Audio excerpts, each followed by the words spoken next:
Hey everyone, welcome to the church at RV Online. We have a great service planned for you as Pastor Jared returns to the stage to continue the series, 7 Blessings. I'll be right back to go over a few announcements, but first, let's worship.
Morning, great is your faithfulness.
Welcome back. First, I just want to say thank you for tuning in. We absolutely love being able to be in God's presence with you. Last week, Josh Hotzenpiller taught us how to kill giants by being a giant. GIANT. If you don't know what that stands for, make sure you go back and check out his message. This week, Pastor Jared will be continuing the series 7 Blessings, which we'll get to in just a few moments. But before we do, I have a few things I want to share with you. Last Friday, our worship band, Garden Music, released their new album, Songs for the Weary. Right before we came back to the building for in-person church, Garden Music recorded some songs reflecting on the weariness of that time and trusting God and His ability to get us through. This album is all about acknowledging those moments when your strength just isn't enough and celebrating the God whose strength is perfect. So as you're listening, I encourage you to remember that time and think about how God has pulled you through. You can find it on all streaming platforms today. Coming up on October 7th is our next boardroom gathering. Here's Josh to tell you more about it. Hey, what's going on, men of Rancho Bernardo? My name is Josh Hotzenpiller, and I have the amazing opportunity of leading our boardroom every month. October 7th at 7 p.m., we're gonna gather in this atrium, we're gonna fill it out, and we're gonna deposit God's word into our lives. We said that there's no way that there's gonna be the same amount of people in this room as there was last time. There's gonna be less, there's gonna be more. We wanna be a church of more. So make sure that you show back up, bring somebody with you, deposit God's word in your life so that you have deposits to put into the lives of others. October 7th, 7 p.m. Can't wait to see you here.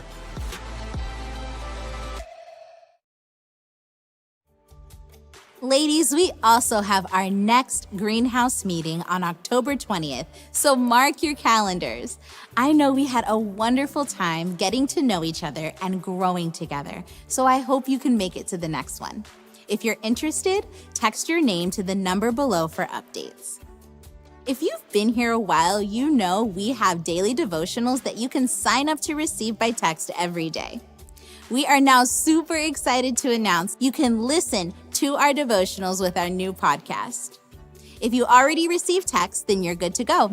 If not, text the number below to subscribe.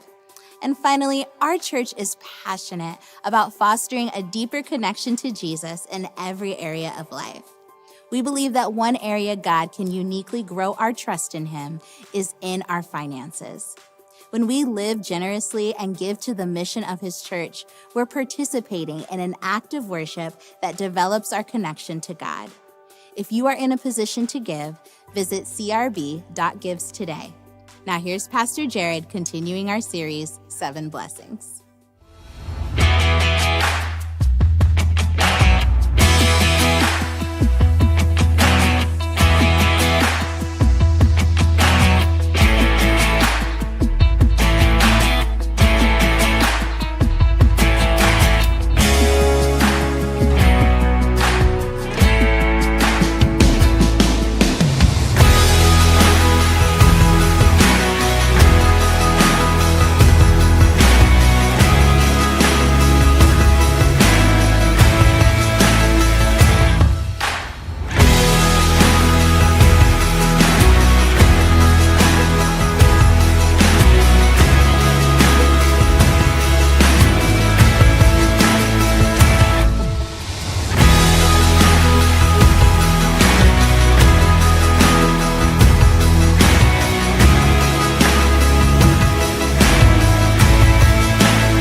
Good morning, 10 o'clock. How we doing? So good to see you. If you are just joining us, we are in the middle of a series called 7 Blessings. And the heart behind this series is looking at the endless connections between the Old and the New Testaments. And I think often we read the Old Testament, but we glide by it because we're just trying to get to Jesus. And I understand that at a certain level, but the Old Testament unlocks powerful truths over our lives. And until we read the New Testament scriptures in light of the Old, it's what Augustine said several years ago, or 1600 years ago. He said that the Old is revealed in the New, and the New is concealed in the Old. And there's one beautiful story over our life. And so what we've been doing in this series is week in and week out, looking at a passage, looking at a story, looking at a person, and seeing how the Old Testament unlocks a blessing over our life. And we've talked about the blessing of creation. We've talked about the blessing of blessing and Abraham. And today we're going to look at the life of Isaac, the son of Abraham, and look at the blessing of forgiveness. The New Testament has at its center this idea that you are forgiven. And this is good news. This is the announcement of the New Testament, that God has forgiven you through the cross. We are people of the cross. And we come to the cross and we receive a gift over our life. That's the first announcement of Christianity. If you are on the outside looking in of the Christian faith and you're not quite sure, what it's all about, it starts with that announcement that you don't owe God anything. And it's what DJ was saying earlier, that through those songs we were singing, death has been arrested. Through the crucifixion and the resurrection of Jesus, there's life that is offered to you. And what I want to explore today is that forgiveness is not just something you receive. It's not just a blessing where you say, oh, wow, I received that from God. But we're called as the people of God to mobilize in the world and to be dispensers of that forgiveness to our coworkers, to our family members, to our neighbors, to our brothers and sisters. And I think the world can use a little forgiveness and grace right now. And it's on the people of God to take that mantle and say, I want to receive this gift from God, but I also want to be a conduit of it to the world. Lewis Smead said several years ago in his book, Forgive and Forget, that forgiveness is when you set a prisoner free only to realize that you are that prisoner. And I don't know if it's somebody 20 years ago in your life or 20 minutes ago in your life that you need to set free, but it's you who's in captivity to that. And it's through looking at the cross and the person of God, the person of Jesus, that we receive and then we dispense into the world. If you have a Bible, turn with me to Genesis chapter 13. If you don't have a Bible, you can follow along on the screens, or the CRB app is a great place to follow along as well. And I want to look at the story of Isaac. And before we get there, I want to give you a little context on his dad, Abraham. Genesis 12 told us that he was blessed. He stepped out in faith. He left his family. At 75 years old, Abraham finally moved out of the house. Anybody annoyed your 28-year-old still living with you? Give it time. They're just very spiritual. A day's coming where the generations will be blessed through them. This is Abraham. Genesis 13 is where we pick up, and he stepped out in faith, and God said, I'll bless you. Well, Genesis 13, apparently a truckload of blessings have fallen on him and to his nephew Lot. It says this, verse 5 of Genesis 13. It says, now Lot. And Lot, often we think of him as Abraham's brother. Technically, he's his nephew. And Lot's father was killed by King Nimrod. That's a real name, by the way. Which means if you've ever called somebody a Nimrod before, it's actually a very biblical phrase to use. But he's killed by Nimrod, and now he's traveling through the world with his uncle Abraham, and they can't really get along. There's a lot of conflict between the two. You get the sense Abram is like, man, my idiot nephew, just kind of dragging him along. He's on my coattails. And here they go. Now Lot was moving about with Abram, and he had flocks and herds and tents, but the land could not support them. You get a picture, if this is a movie, it's like they're traveling through the wilderness with a Bass Pro Shop of all kinds of wilderness gear. Now the land could not support them while they stayed together, for their possessions were so great which is an interesting line, that they were not able to stay together. Anyone ever seen money ruin a relationship? That's essentially what's happening here. And quarreling arose between Abraham's herders, and Lot's. And so, essentially, what happens in their family, Lot and Abraham, they acquire so many possessions that eventually this fractures their relationship. I mean, you've seen this before. Money, whether in your family, whether in your life, you want to get blessed. Genesis 12, he gets the blessing. By Genesis 13, the blessings produce all kinds of complications to his relationship. And Lot is the kind of guy, his stuff owns him. Abraham's the kind of guy, he actually owns his stuff.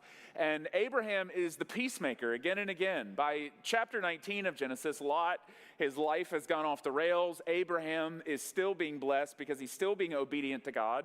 And even though he's acquired all this stuff, he's still faithfully following God. He doesn't allow the stuff to dictate his choices. I mean, isn't it true, if you're honest, for some of us, it was way easier to trust God in your 20s than it is now? That was the day if God said to move, you're like, it'll take me a morning. I just 2 cardboard boxes of stuff and put it in the trunk. And where are we going, Yahweh? Here we go. But now, it's way harder. Mortgage, kids. Well, Abraham's the kind of guy, he keeps trusting and following God. And God blesses him. He has a son named Isaac, and at 100 years old, which I love that. At 100 years old, he has his first kid. Your best days may be in front of you. You don't know. And Isaac is essentially the carrier of the blessing. The blessing comes to Abraham, and he's blessed to be a blessing. All these nations, seed, children, soil, land are going to come through him. Well, Isaac is the bearer of this blessing, and he's the one who's going to carry it through the next generation and the next generation and the next generation. And so the story of Abraham really, it happens again in Isaac. It's like juniors, and it's the same thing. There's a sequel to the Abraham story when Isaac comes into the world. Isaac is a grown-up at this point, and he's in Philistia. These are the David and Goliath people, and I want us to see this conflict that he gets himself in the middle of. Now, his father was always a peacemaker. Abraham did a pretty good job of it. But he's probably heard stories somewhere along the way about Uncle Lot and the crazy things that he would do and the way he would fight over land. And Isaac knows that's an option, but he wants to be a peacemaker in the conflicts of his life. And this is the story. Genesis chapter 26, starting in verse 1, it says, "Now there was a famine in the land, and besides the previous famine in Abraham's time." Now Abraham's been dead for quite some time. Isaac is on his own at this point. And it says, Isaac went to Abimelech, the king of the Philistines, in Gerar. And so he's in Philistia, enemy territory. And the Lord appears to Isaac and said, "Do not go down to Egypt. Live in the land where I tell you to live." Now, in the ancient world, this is still true. If there's a famine, what do? You leave. You go somewhere that's prosperous. But that's not what God tells him to do. Where Abraham, he said, Abraham, get thee out. For Isaac, he says, stay thee in. I want you to be in Philistia. But he knows to stay in Philistia is going to produce all kinds of problems and conflicts because it is hostile territory. And he obeys. Now, he sees the same thing Abraham sees. Through his obedience, God blesses. Through his obedience, surrendering the outcomes, God is going to bless him. And it says this, verse 12, Isaac planted crops in that land, in Philistia. And the same year, he reaped 100-fold because the Lord blessed him. And the man became rich, and his wealth continued to grow until he became very wealthy. So he's carrying on the lineage of prosperity of his father. He had so many flocks and herds and servants, all the status symbols of the ancient world, that the Philistines envied him. You would too, by the way. Here you are in Philistia, and your crops have dried up. There's a famine. And here you have Isaac, who is a foreigner, and he's buying his 7th Porsche. That's sort of the picture that you get.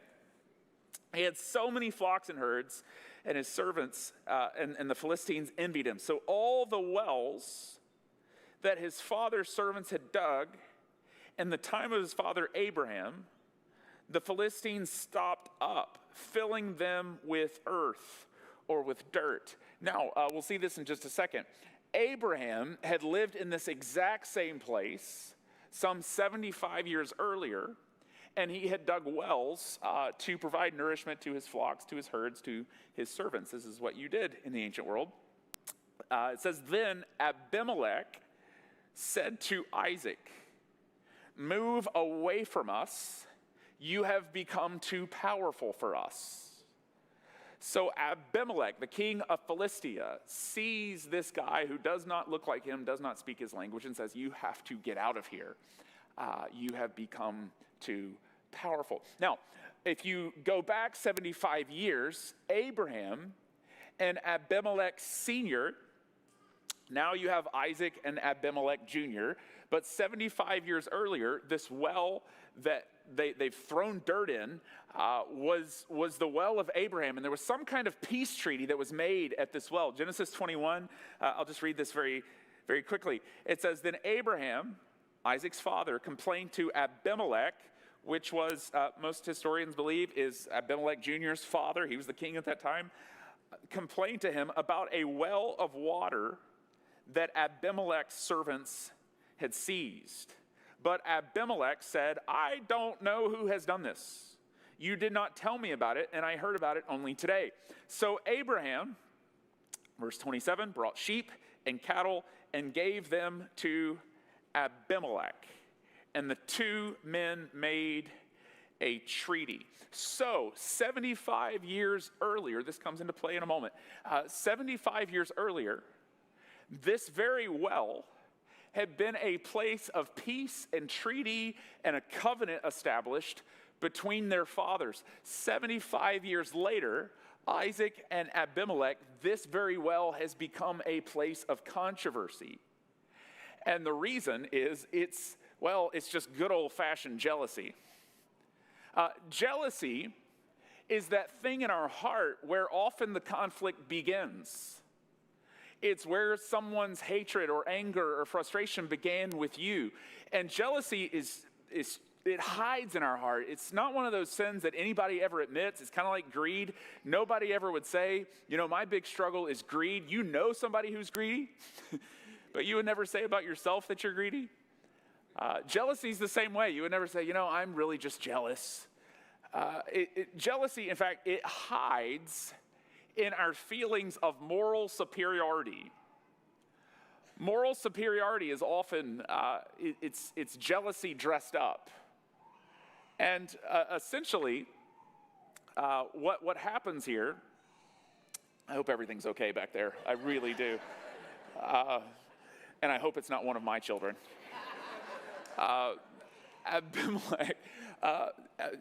Abimelech, essentially what happens here, sorry. I hope I didn't make her feel bad. Oh man, okay, where are we? Gosh. I'm so used to this at my house, anyway.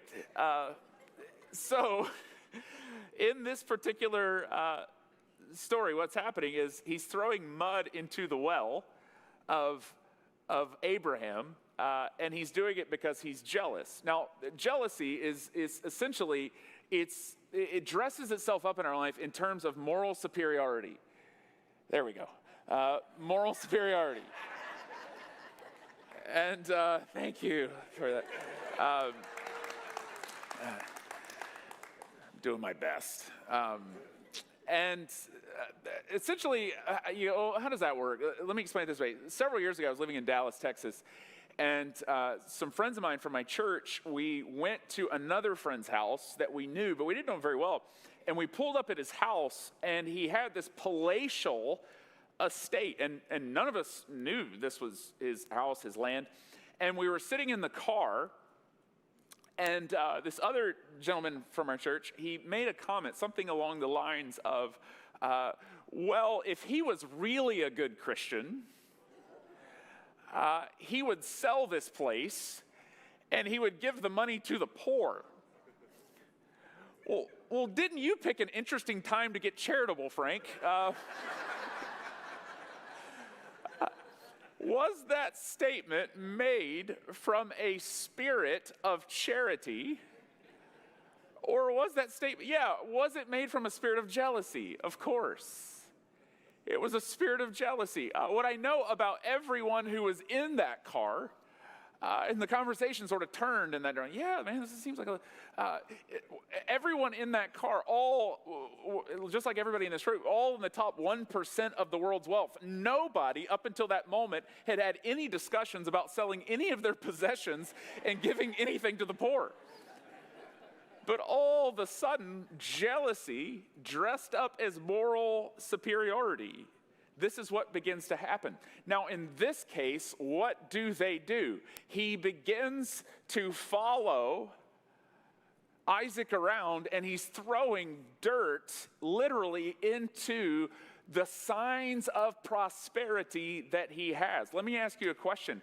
Who is it that's shoveling dirt into your wells today? Who is it that is following you around? Who is it in your life, at work, in your family? They're literally mudslinging in your direction. Their anger, their agitation, just like Abimelech, it's not at you. It's that God has given you something that God has not given them. And what may be a moral superiority, well, I'm better than him, I'm better than her, is actually deep. It's just good old-fashioned jealousy. Who is it that is reaching for the shovel when you walk in the room and they're slinging mud in your direction? On the other side of it, who is it when you hear their name, when they come up in conversation at dinner, you can see the conflict coming, and you are tempted to shovel dirt in their direction. Now, you never think of it that way. You think of it as moral superiority. It comes in 1,000 different ways. I'll give you another example. It's that moment where maybe they pull up in their car. Maybe it's that moment where you go to their house. Maybe it's that moment when you see they're talking about a vacation or something, and you and your spouse get in the car, and you're driving home from their house, and you're like, well, that certainly was a nice house. I didn't know I even saw a Mont Blanc pen on the counter. Where do they get that kind of money? Did they say they're going on vacation to Tahiti? What did he say he's in sales? What does he sell? He sells drugs. I bet he sells drugs. Well, we may not be as prosperous as them, but at least we're not drug dealers. I'm so proud of you, honey. Earning your honest living. And all of a sudden, moral superiority. It's just jealousy dressed up. And who is it? When they walk in the room, you find yourself ready to throw some dirt in their direction. Who is it that, maybe they're throwing dirt in your direction right now, and it has nothing to do with you, which Isaac understands. We'll see this in a second. And he's able to shake the dust off and move on. But who is it that the conflict begins in jealousy? It's an opportunity for peace. It's an opportunity to demonstrate reconciliation. Now, you keep going in this story. I love Isaac. He just keeps moving on. But notice the conflict keeps escalating. It says, verse 19, it says, Isaac's servants, apparently they left his father's well, and they went and they dug in the valley and discovered a well of fresh water there. But the herders of Gerar quarreled with those of Isaac. The herders of Gerar are Philistines. These are Abimelech's guys. And they said, the water is ours. So he named the well Esek because they disputed with him. You have any herders of Gerar in your life? Everywhere you go, there they are with the shovel. Just ready to hurl some dirt in your direction. Doesn't matter what you accomplish. Doesn't matter what you do. Doesn't matter how proud you are of yourself. Whatever. There they are with a shovel, just waiting to throw mud and dirt in your well. And notice the conflict escalates. It starts in jealousy, but now the scriptures say he's moved on to Esek. And in Esek, this word Esek is actually, the Hebrew word is where we get the word lawsuit from in the English language. And so essentially what's happened is this has gone from jealousy just in the head, now it's a confrontation. Jealousy never stays there. It escalates. What started in the head of the herders of Gerar and Abimelech, now it's actually a confrontation. And you have to love Isaac. He's demonstrating for us. What does he do? He doesn't throw mud back in their direction. He just moves on. Isaac has this sense, it doesn't matter where I go, what I do, my God is not a God of scarcity. My God is a God of abundance. There will be another well for me somewhere, and I'm not going to lock horns with the herders of Gerar. And maybe that's the thing you need to write down in your Bible today. Not going to lock horns anymore with the herders of Gerar. Kathy from accounting. Not locking horns with Kathy from accounting. And you don't have to say it that way. You don't have to respond to her when she writes you a nasty email and you put back in all caps, "Dear herders of Gerar." But I'm not going to shovel dirt back. And Isaac moves on. He's modeling what Abraham had modeled, a way of peace. When the conflict began with Lot, what does Abraham do? He moves on.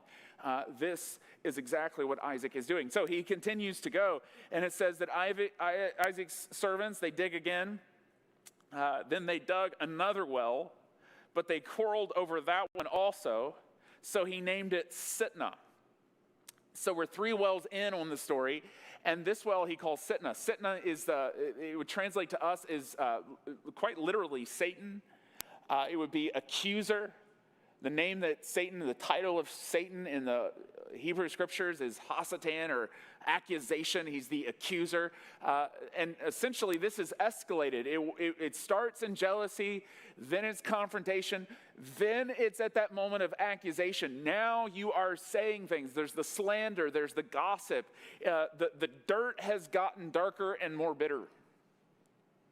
And essentially, in that moment, he names it Sitnah, which I think Sitnah happens in our life. It's that moment when all of a sudden the jealousy, the confrontation turns and escalates, and it's dark, and now all of a sudden you're slandering, you're gossiping, you're saying hateful things, you're bitter in your heart against that person. And quite literally in that moment, when you slander somebody, you have opened your head and heart up to the enemy to come sit at your table and to eat your lunch, and he's going to do it. And it often feels like, well, it's just a confrontation between me and that person. It's just me running that person down. But it's bigger than that, and it involves far more. Paul says it this way in Ephesians chapter 4. He says in verse 26, he says, "Do not let the sun go down while you are still angry.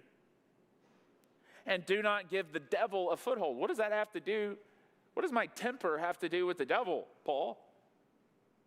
Well, when you're angry at somebody, and it's that person that they did something on Tuesday, and Friday you're having imaginary conversations with them in your head. You know what I'm talking about? And you always win those imaginary conversations. You ever notice that? You're 100-0 in those moments. It never comes out that way, but it's that person. It's the conflict that you drag into the next day and the next day and the next day. He says, no, I want you to make peace that day. Don't let the sun go down on your anger. And if you do, if you drag it into the next day and the next day and the next day, and you just keep carrying the shovel with you, you've given the devil a foothold in your life. And the enemy now has access to you that you gave him through unresolved conflict. And he says, I want you to be the kind of person who unstraps the U-Haul of bitterness from you and sets it down and begins to make peace. There's this other fascinating verse in Hebrews that has always bothered me, but I think there's a beautiful connection here. He says it this way, or the writer of Hebrews says this. We don't know who wrote Hebrews, so we'll say this person said this: "See to it that no one falls short," verse 15, that no one falls short of the grace of God, and that no bitter root grows up to cause trouble and defile many. That something about the bitter roots that are buried deep beneath the soil of your heart, they grow up and they cause trouble and they defile you. He says many. And then he goes on and he says this, see to it that no one is sexually immoral. And these are not disconnected thoughts. Or is godless like Esau, who's the son of Isaac.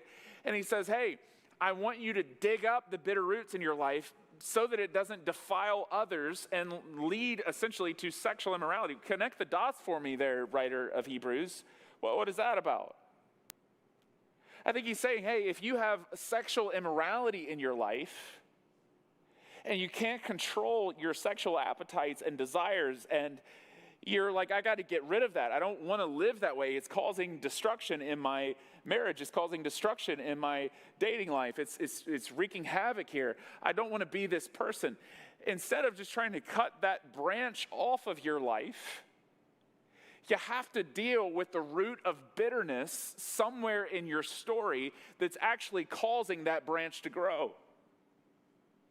And that some fractured relationship in your past, some bitter root, it could be from your childhood, it could be from an old business deal, but you carry a bitter root and you've got to turn the shovel inward to dig that bitter root out.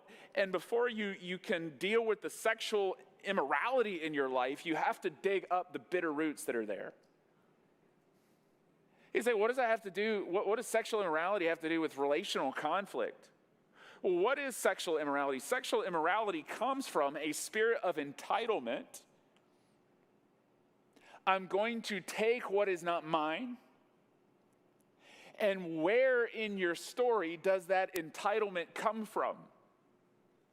It comes from some bitter root beneath the soil, where somewhere along the way you felt injured. You felt like somebody owed you something. You didn't get what you deserved, and you felt slandered, and it never got resolved. It was just a bitter root of entitlement and hatred that got buried, and it will grow up and it will defile many, and it will cause sexual immorality in your life and in your story maybe 20 years later.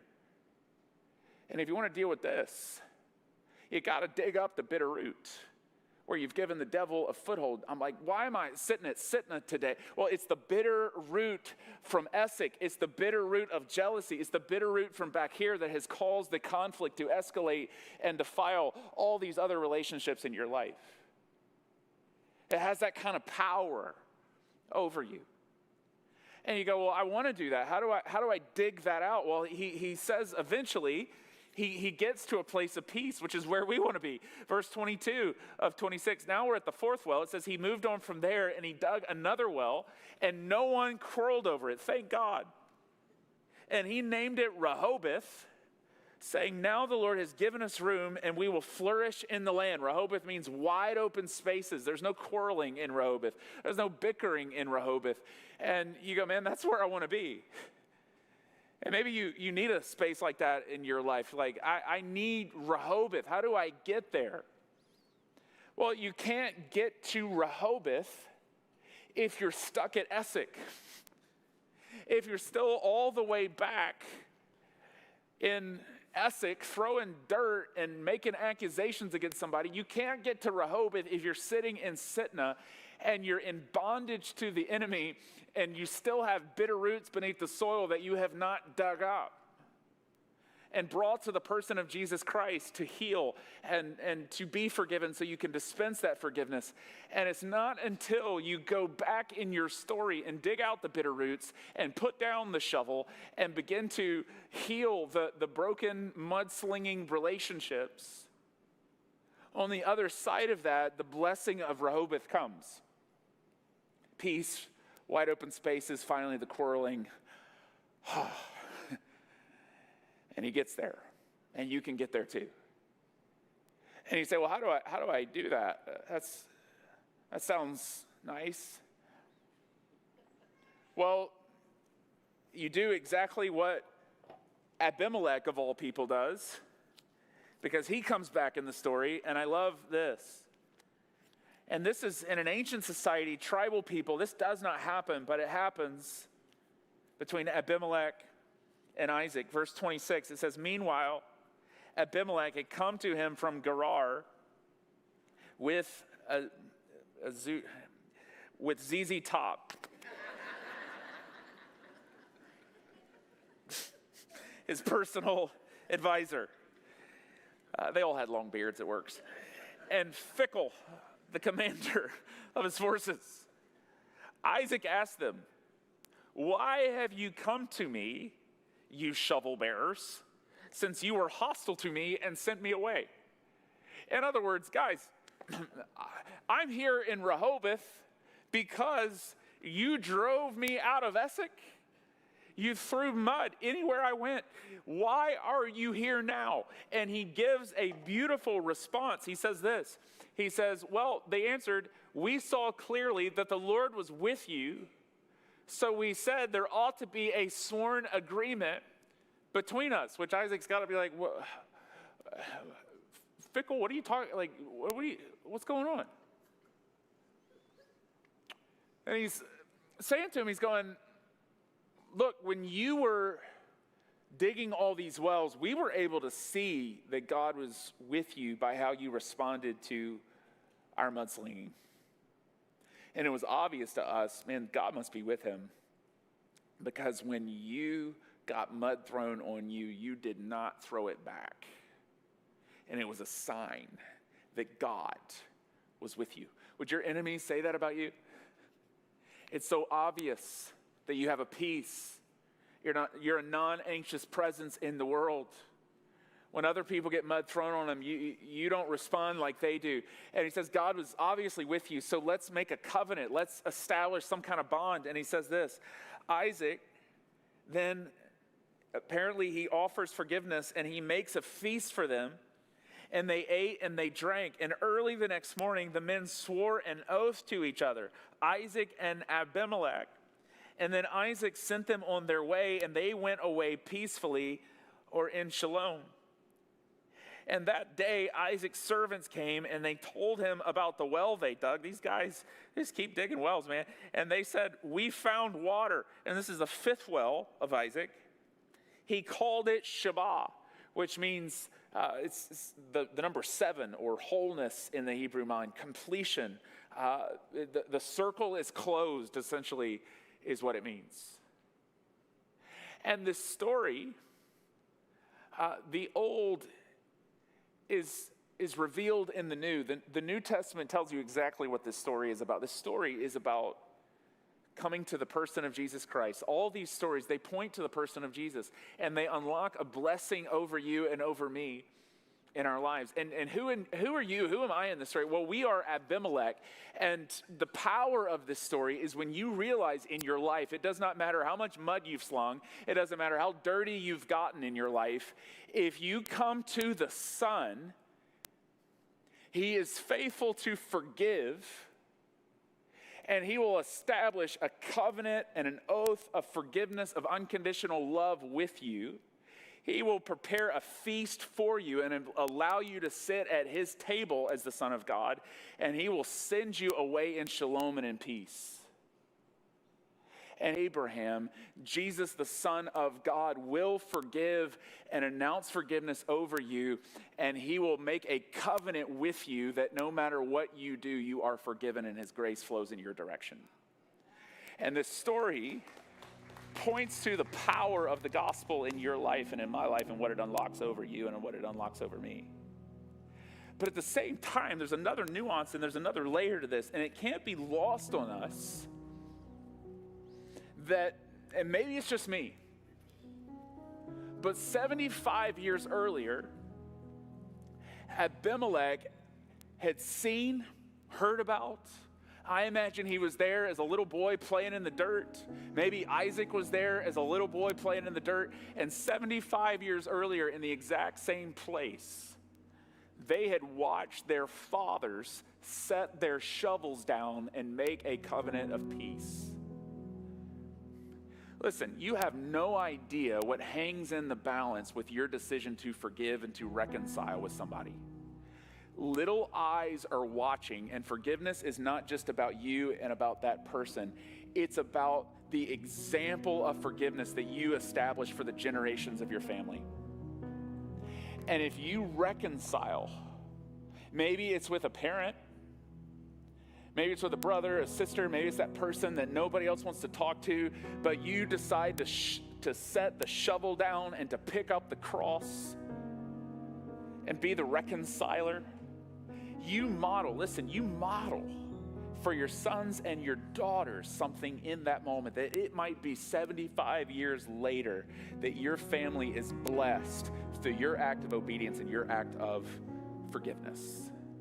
There's a power. It's about far more than you can see in this moment with your act of forgiveness.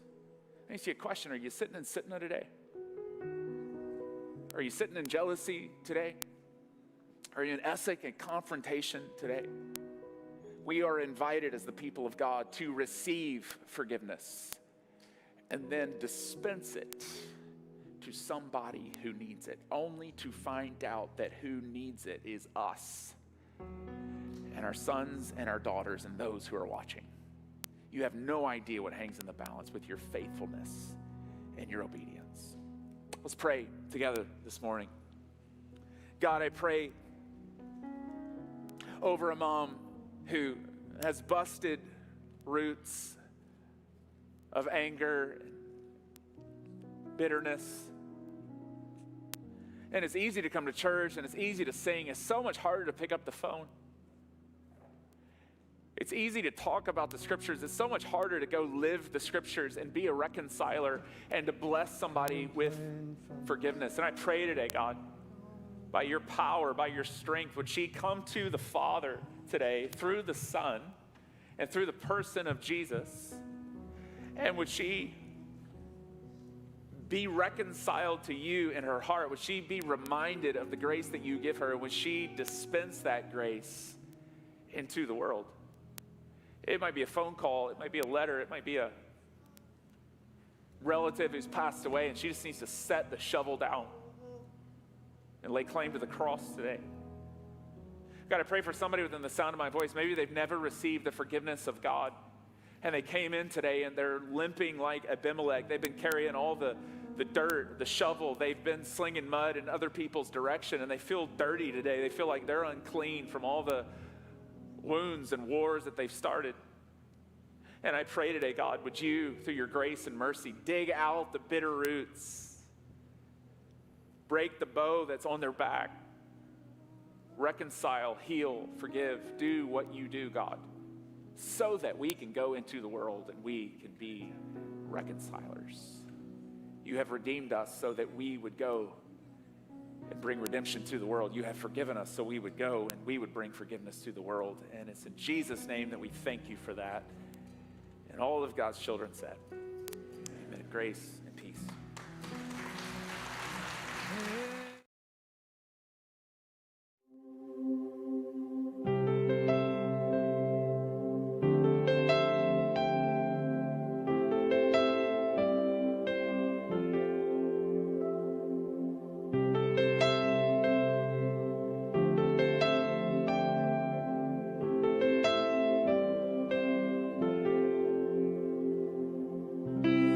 I've carried a burden too long on my own. I wasn't created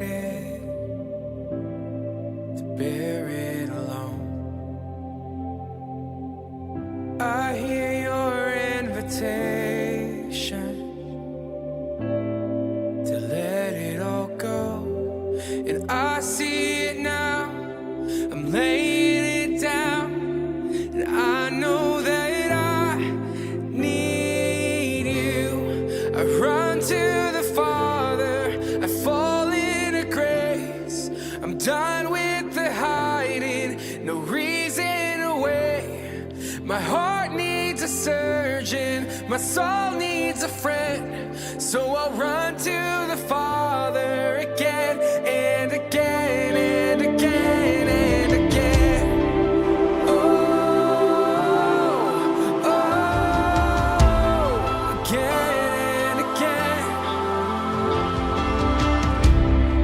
saw my condition, had a plan from the start. Your son for redemption, the price for my heart. And I don't have a context for that kind of love. I don't understand, I can't comprehend. All I know is I need you. I run to the Father, I fall into grace. I'm done with the hiding, no reason to wait. My heart needs a surgeon, my soul needs a friend. So I'll run to the Father again and again and again and again. Oh,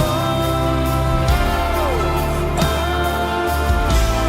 again and again and again and again.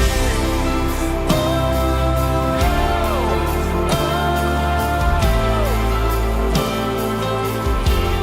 my heart has been in your sight long before my first breath, and